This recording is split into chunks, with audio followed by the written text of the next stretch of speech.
Assalamualaikum warahmatullahi wabarakatuh. Saya Adis Amelia Hermawanti, NIM D600 190 121 akan mempresentasikan tentang penerapan metode engineering pada masalah penimbunan masker dan hand sanitizer. Saya akan menjelaskan tentang identifikasi masalah. Identifikasi masalah di sini itu harus objektif, harus tepat sasaran. Itu tidak boleh disertai dengan pemecahan masalah. Masker dan hand sanitizer itu banyak dicari orang karena sekarang itu sedang terjadi pandemi COVID-19. Nah, tetapi masker dan hand sanitizer itu sendiri sekarang itu sudah langka di pasaran karena perseorangan itu malah menimbun, malah membeli banyak buat kebutuhannya tuh dia sendiri buat jangka panjang, padahal yang membutuhkannya kan masih banyak. Yang kedua, saya akan menjelaskan tentang pengumpulan informasi. Pengumpulan informasi di sini saya menggunakan dua metode. Yang pertama itu membuat dan melihat data sekunder. Itu misalnya kita melihat dari internet, dari TV, dari koran atau yang lainnya. Yang kedua itu pencarian secara lengkap. Nah, kita itu harus mencari informasi tersebut itu harus secara lengkap. Kita itu harus mencari secara keseluruhan, sebisa mungkin kita mencari informasi tersebut. Selanjutnya kita akan mencari solusi. Nah, pencarian solusi ini ada 4 metode. Yang pertama, checklist. Itu kita bisa menceklis atau kita melist solusi yang dapat kita lakukan untuk menimbun masker dan hand sanitizer. Yang pertama itu misalnya mengubah sistem pemasarannya, dan yang kedua itu kita harus butuh tidak tegas dari pemerintah. Nah, kedua, teknik hubungan paksa. Teknik hubungan paksa ini kita itu harus menyatukan dua solusi yang di atas itu menjadi satu. Misalnya kita itu harus menggabungkan sistem pemasarannya yang tepat dan tindak tegas dari pemerintah. Itu misalnya kalau sistem pemasarannya itu masih belum tepat, itu butuh tindak tegas dari pemerintah. Yang ketiga itu daftar atribut. Kita itu bisa membuat daftar. Misalnya kita membuat daftar siapa saja yang berhak mendapat masker medis maksudnya, dan hand sanitizer. Yang keempat, kita itu bisa dengan cara brainstorming. Dengan cara ini tuh kita misalnya ngobrol dengan teman atau misalnya dengan orang lain itu buat mencari solusi yang tepat dan benar. Selanjutnya kita menuangkan ide-ide kita di atas tadi itu menjadi desain awal.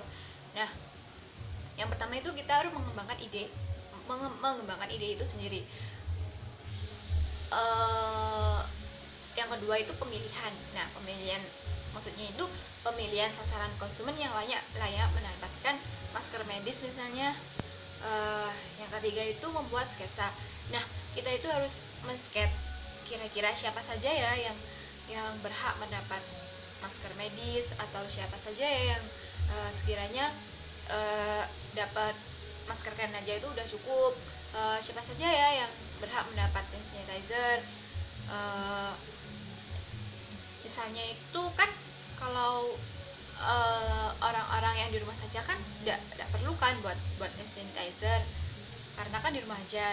Yang sekiranya perlu itu yang sering keluar, misalnya yang bekerja sebagai sales atau pegawai bank yang keluar mencari nasabah itu, atau ojek online dan lain sebagainya.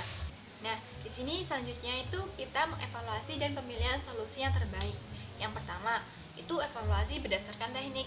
Itu kita bisa men-sketsa dari awal siapa saja ya sasaran buat masker sama sanitizer ini, mulai dari pabriknya atau tokonya atau apotek-apotek hingga toko-toko kecil yang ada di masyarakat sampai ke perseorangannya sendiri. Nah, selanjutnya itu ada evaluasi berdasarkan ekonomi. Ini tuh maksudnya kita itu membatasi membatasi pembelian dari perseorang itu dalam jumlah banyak. Misalnya kita itu tanya dulu, kalau ada orang yang membeli banyak itu gunanya untuk apa, kalau tidak perlu itu sebaiknya enggak memberikan dalam jumlah banyak. Selanjutnya kita membuat laporan rencana kerja dan data teknis. Pertama itu membuat laporan.